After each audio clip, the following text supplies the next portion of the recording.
മലയാള സിനിമയിലെ ഏറ്റവും മികച്ച നായിക കഥാപാത്രങ്ങളുടെ കൂട്ടത്തിൽ ഇഷ്ക് എന്ന സിനിമയിലെ വസുധ എന്ന കഥാപാത്രത്തെ ആരും പറഞ്ഞു കേട്ടിട്ടില്ല. പക്ഷേ എൻ്റെ അഭിപ്രായത്തിൽ വസുധ എന്ന കഥാപാത്രം ഇത്തരത്തിൽ മലയാള സിനിമയിലെ തന്നെ ഏറ്റവും മികച്ച നായിക കഥാപാത്രങ്ങളുടെ കൂട്ടത്തിൽ പരിഗണിക്കേണ്ട ഒന്ന് തന്നെയാണ്.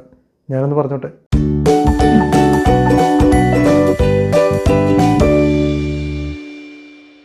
ഇഷ്ക് എന്ന മലയാള സിനിമയിലെ വസുധ എന്ന് പറയുന്ന ക്യാരക്ടറിനെ അവതരിപ്പിച്ചിരിക്കുന്നത് ആൻ ശീതൾ എന്ന ആക്ട്രസ്സാണ്.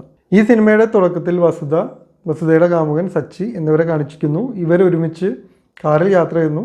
അപ്പോൾ ഈ സമയത്തൊക്കെ വസുധ എന്ന് പറയുന്നത് നമുക്കൊക്കെ വളരെ റിലേറ്റബിൾ ആയ ഒരു ക്യാരക്ടറാണ്. നമുക്കൊക്കെ അറിയാവുന്ന ഒരാളെ പോലെ തോന്നിക്കുന്ന ഒരു പെൺകുട്ടി. അവളുടെ സംസാരമാണെങ്കിലും രീതികളാണെങ്കിലും നമുക്ക് വളരെ റിലേറ്റബിൾ ആയിട്ടുള്ളൊരു ക്യാരക്ടറാണ്. അതിനുശേഷം അവർ രാത്രി ഒരു ഹോസ്പിറ്റലിൻ്റെ പാർക്കിംഗ് ലോട്ടിൽ കാർ പാർക്ക് ചെയ്യുന്നു. അവിടെ വെച്ച് അവരുടെ ജീവിതത്തിലേക്ക് ഷൈൻ ടോം ജാക്ക് അവതരിപ്പിക്കുന്ന ഒരു ക്യാരക്ടർ കടന്നു വരുന്നു. പിന്നീട് അങ്ങോട്ട് കേരളത്തിലെ സദാചാര ഗുണ്ടായിസത്തിൻ്റെ ഒരു വിഷ്വൽസാണ് നമ്മൾ പിന്നീട് അങ്ങോട്ട് കാണുന്നത്. ആ രാത്രി മുഴുവൻ വളരെ ഹോണ്ടിങ് ആയിട്ടുള്ള ട്രോമാറ്റിക് ആയിട്ടുള്ള കുറേ കാര്യങ്ങൾ അവരുടെ ജീവിതത്തിൽ പിന്നീട് നടക്കുന്നു. സിനിമയുടെ സെക്കൻഡ് ഹാഫിൽ സച്ചി എന്ന ഷൈൻ നിഗം അവതരിപ്പിക്കുന്ന നായക കഥാപാത്രം ഷൈൻ ടോം ജാക്കോയുടെ കഥാപാത്രത്തെ തിരഞ്ഞു പിടിക്കുന്നു, അയാളെ കണ്ടുപിടിക്കുന്നു. പിന്നീട് അയാളെ മാനസികമായും പിന്നീട് ശാരീരികമായും പീഡിപ്പിച്ച് പക വീട്ടുകയാണ് ചെയ്യുന്നത്. സോ ഇത്രയും ഭാഗം വരുമ്പോൾ ഇതൊരു നായകൻ്റെ ഭാഗത്ത് നിന്ന് നോക്കുമ്പോൾ നായകൻ്റെ ലൈഫിലേക്ക് ഒരു വില്ലൻ ഇടിച്ചു കയറി വരുന്നു. അയാളുടെ കാമുകിയെ ദ്രോഹിക്കുന്നു, അയാളെയും ദ്രോഹിക്കുന്നു, അതിന് അയാൾ പകരം വീട്ടുന്നു. ഇത്രയും കാര്യങ്ങളോടെ കഴിഞ്ഞു. പക്ഷെ അത് കഴിഞ്ഞിട്ടാണ് ഈ സിനിമയിൽ ഒട്ടും പ്രതീക്ഷിക്കാത്തൊരു കാര്യം വരുന്നത്. ഇതെല്ലാം ചെയ്തു കഴിഞ്ഞ് നായകൻ നായികയുടെ അടുത്തേക്ക് തിരിച്ചെത്തുമ്പോൾ നായിക അവനെ സ്വീകരിക്കുന്നില്ല. സോ അത് പലരും ആ സിനിമ ഇറങ്ങിയ സമയത്ത് ഞെട്ടിക്കുന്ന ക്ലൈമാക്സ് എന്ന രീതിയിൽ പറഞ്ഞിരുന്നു. പക്ഷേ എനിക്ക് ആ സീൻ കണ്ടപ്പോൾ ഒട്ടും ഞെട്ടൽ തോന്നിയില്ല. കാരണം എന്താ വെച്ചാൽ ഫസ്റ്റ് ഹാഫ് തീരുമ്പോൾ ഇത്രയും ട്രോമ കഴിഞ്ഞ് നിൽക്കുന്ന വസുധയുടെ കഥാപാത്രത്തോട് സച്ചി അതിനനുസരിച്ചല്ല പെരുമാറുന്നത്. അവൻ അവളോട് ചോദിക്കുന്ന ചോദ്യം വളരെ ഇൻസൾട്ടിങ് ആണ്. സോ അത് കഴിഞ്ഞ് പിന്നീട് അങ്ങോട്ട് വസുധയെ സപ്പോർട്ട് ചെയ്യാനായിട്ട് സച്ചി ഇല്ല, അവൻ പകരം വീട്ടാനായിട്ട് പോവുകയാണ് ചെയ്തത്. സോ ഇത്തരത്തിലൊരു സാഹചര്യത്തിൽ വസുധ എന്ന കഥാപാത്രത്തെക്കുറിച്ചാണ് ഞാൻ ചിന്തിച്ചുകൊണ്ടിരുന്നത്. അവൾ ഇനി എന്ത് ചെയ്യും? ഇങ്ങനെ ഒരു ട്രോമാറ്റിക് ആയിട്ടുള്ളൊരു സംഭവം നടന്നു. അവൾക്കിത് ആരോടും ഷെയർ ചെയ്യാൻ പറ്റില്ല, പാരൻസിനോട് പറയാൻ പറ്റില്ല, ഇവളെ തന്നെ കുറ്റപ്പെടുത്തും. ഫ്രണ്ട്സിനോട് ഷെയർ ചെയ്താലും ഇവളെ തന്നെ കുറ്റപ്പെടുത്തും. എന്തിനും നീ അവൻ്റെ കൂടെ ആ രാത്രി അവിടെ പോയി എന്ന രീതിയിൽ തന്നെ കുറ്റപ്പെടുത്തുള്ളൂ. ഇവരുടെ ഭാഗത്ത് ന്യായം ഉണ്ടെന്നുള്ള രീതിയിൽ ആരും സംസാരിക്കില്ല. സോ ഇത് ആരോടും ഷെയർ ചെയ്യാൻ പറ്റില്ല. ഇതാകെ അറിയാവുന്നത് ഇവളുടെ കാമുകനാണ്. പക്ഷേ സച്ചി പിന്നീട് ഇവൾ വിളിക്കുമ്പോൾ കോൾ എടുക്കുന്നില്ല, ഇവളെ സമാധാനിപ്പിക്കാനൊന്നും ശ്രമിക്കുന്നില്ല. സച്ചി അവൻ്റേതായ പകരം വീട്ടലിൻ്റെ പിന്നാലെ നടക്കുകയാണ്. സോ അത്രയും സമയം ഈ ട്രോമയും ഇതിൻ്റെ ബാക്കി വരുന്ന എല്ലാ മാനസിക പ്രശ്നങ്ങളും ഒറ്റയ്ക്ക് അനുഭവിക്കുകയാണ് വസുധ എന്ന് പറയുന്ന ക്യാരക്ടർ. സോ ഇവിടെ ഇത് സബ്റ്റിലായിട്ട് പറഞ്ഞു പോകണം, ഇത് ലൗഡായിട്ട് പറയുന്നില്ല. അവസാനം ഇതിൻ്റെ എല്ലാം ചേർത്തിട്ടുള്ള റിയാക്ഷനാണ് ഈ മോതിരം ഇടാനായിട്ട് സച്ചി ശ്രമിക്കുമ്പോൾ വസുധ നടുവിരൽ കാണിച്ചു കൊടുക്കുന്നത്.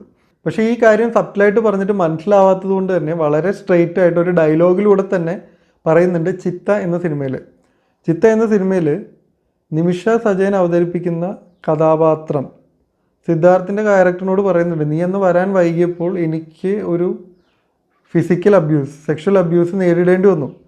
അതിൻ്റെ ട്രോമയിലായിരുന്നു ഞാൻ ഇത്രയും കാലം, ഇപ്പോഴും എനിക്ക് ആ ട്രോമയുണ്ട്. അപ്പോൾ ഇത് കേൾക്കുമ്പോൾ സിദ്ധാർത്ഥ് ആദ്യമേ പറയുന്നത് എനിക്ക് അയാളോട് പകരം വീട്ടണം എന്ന രീതിയിലാണ് അവൻ്റെ ഫസ്റ്റ് റിയാക്ഷൻ. അപ്പോൾ ഈ ക്യാരക്ടർ പറയുന്നുണ്ട്, ഇപ്പോഴും നീ എന്നോട് ചോദിച്ചില്ല നിനക്ക് എങ്ങനെയുണ്ടെന്ന്, നീ ഓക്കെ ആണോ നീ ഇതുവരെ ചോദിച്ചില്ല. നിങ്ങൾ ആണുങ്ങളുടെ പ്രശ്നം ഇതാണ്. കാമുകിക്ക് അല്ലെങ്കിൽ വേണ്ടപ്പെട്ട ഒരു പെൺകുട്ടിക്ക് ഒരു പ്രശ്നം ഉണ്ടാകുമ്പോൾ നിങ്ങൾ ആദ്യം ചിന്തിക്കുന്നത് ഒരു ആണെന്ന രീതിയിൽ പോയി പകരം വീട്ടേണ്ടതാണ്, അല്ലാതെ ഈ പെൺകുട്ടി ഓക്കെ ആണോ, അവൾക്ക് എന്ത് സപ്പോർട്ടാണ് വേണ്ടത് എന്നത് ചിന്തിക്കുന്നില്ല എന്നുള്ളത്. അത് വളരെ സ്ട്രോങ് ആയിട്ട് ഡയലോഗായിട്ട് തന്നെ പറഞ്ഞു. അപ്പോഴാണ് പലരും ആ ഒരു ആംഗിളിൽ ചിന്തിക്കുന്നത് തന്നെ. ഇത് വളരെ സ്ട്രോങ് ആയിട്ട് ഈ ഇഷ്ക് എന്ന സിനിമയിൽ പറയുന്നുണ്ട്. പക്ഷേ സബ്റ്റിലായിട്ടാണ്, ഇങ്ങനെ ഡയലോഗായിട്ടല്ല, അത് വിഷ്വലി കൃത്യമായിട്ട് കാണിക്കുന്നില്ല. പക്ഷേ നമ്മൾ ആ വസുധ എന്ന ക്യാരക്ടർ കൂടെ ട്രാവൽ ചെയ്യുകയാണെങ്കിൽ നമുക്കത് കൃത്യമായിട്ട് കിട്ടും.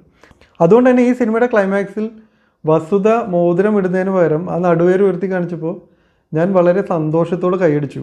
ആ കൈയടി ഈ കഥാപാത്രത്തെ എഴുതിയ രതീഷ് രവിക്കും ഇത് സംവിധാനം ചെയ്ത അനുരാജ് മനോഹറിനും കൂടെ ഉള്ളതാണ്.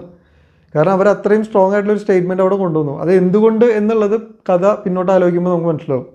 സോ വസുധ എന്ന് പറയുന്ന ആ ഒരു ക്യാരക്ടർ ഈ ഒരു ട്രോമ എക്സ്പീരിയൻസ് ചെയ്തിട്ട് ഒറ്റയ്ക്ക് അതിനെ കോപ്പപ്പ് ചെയ്ത് അവസാനം ഇവളുടെ നായകൻ, ഇവളുടെ കാമുകൻ എന്ന് പറയുന്നവൻ തന്നെ പകരം വീട്ടിയതിന് ശേഷവും അന്ന് രാത്രി ഒന്നും സംഭവിച്ചില്ല എന്ന് ഉറപ്പ് വരുത്തിയതിന് ശേഷവും മാത്രമാണ് ഇവളെ വിവാഹം കഴിക്കാൻ ഈ മോതിരവുമായിട്ട് വരുന്നത്.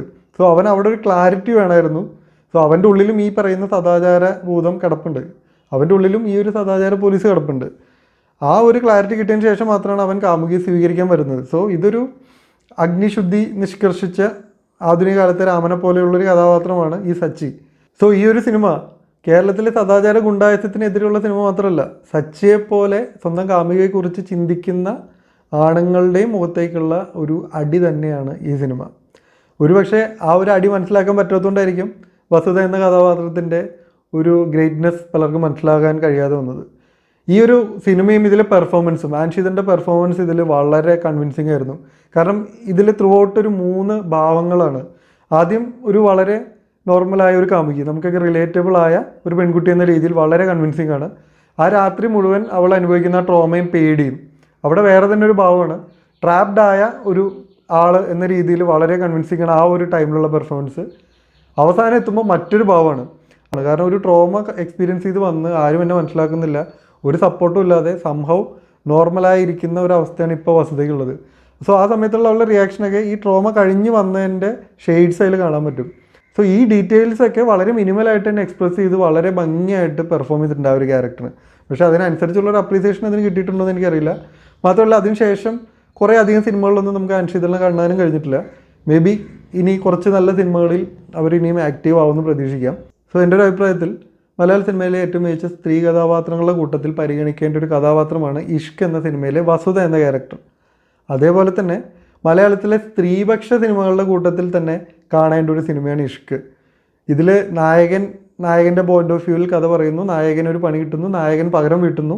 പക്ഷെ ഇതെല്ലാം കഴിഞ്ഞിട്ടും ഈ സിനിമ സ്ത്രീപക്ഷത്ത് നിന്ന് ചിന്തിച്ചത് കൊണ്ടാണ് ഇങ്ങനെ ജയിച്ചു നിൽക്കുന്ന നായകനോട് നായിക ഇത്തരത്തിൽ പെരുമാറുന്നത്. സോ മലയാളത്തിലെ മികച്ച ഒരു സ്ത്രീപക്ഷ സിനിമ തന്നെയാണ് ഇഷ്ക് എന്ന് പറയുന്നത്. ഇതെൻ്റെ ഒപ്പീനിയനാണ്. ഇതിനെക്കുറിച്ച് നിങ്ങൾക്ക് നിങ്ങളുടേതായ അഭിപ്രായങ്ങളുണ്ടാവും. ആ അഭിപ്രായങ്ങൾ നിങ്ങൾ കമൻറ്റ് ചെയ്യുക. ഇതേപോലെ ക്യാരക്ടർ അനാലിസിസ് ചെയ്യണം എന്ന് നിങ്ങൾക്ക് താല്പര്യമുള്ള കഥാപാത്രങ്ങളുണ്ടെങ്കിൽ അതും കമൻറ്റ് ചെയ്യുക. സോ അടുത്ത എപ്പിസോഡിൽ മറ്റൊരു ക്യാരക്ടറുമായി കാണാം. Thank you for watching.